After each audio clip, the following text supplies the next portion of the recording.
رسالة عاجلة الآن توصل إلى الممثل فايز المالكي. مناحي، ليش؟ لماذا فعلت هكذا بصاحبنا؟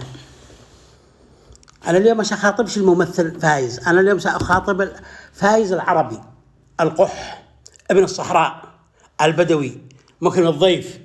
كيف تخلي ضيفك كذا؟ أسألك بالله، شفت السنابة قبل تنشرها؟ شفت كيف الرجال مخجوج؟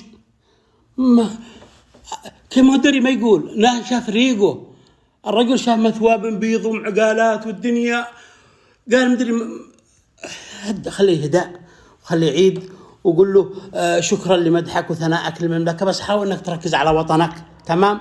لانه السعودية ما تحتاج مدح احد اصلا.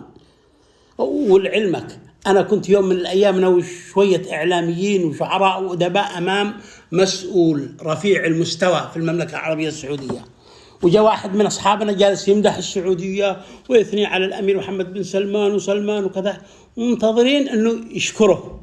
قال له شكرا لك، ولكن حاول أن تركز على وطنك وبلدك، حبوا بلدكم، حبوا وطنكم، نحن لا نحتاج إلى مدحكم.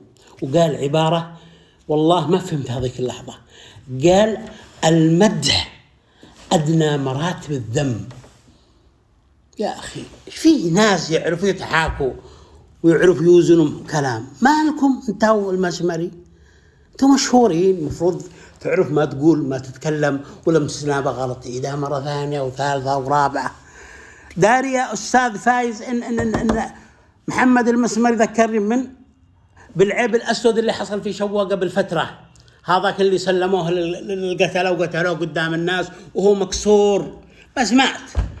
ذي المسمر انكسر وآدو آيش. كيف نفعل أبو ذحين؟ المقطع انتشر. الحين اسمع، نطلبك طلب واحد، امسح المقطع من سنابك لأنه سناب مليوني، وحاول لقيته مرة ثانية في أي حفل ولا بأي مكان هاب له سنابة ثانية، يمكن الناس تنسى الأول ذا. بارك الله فيك.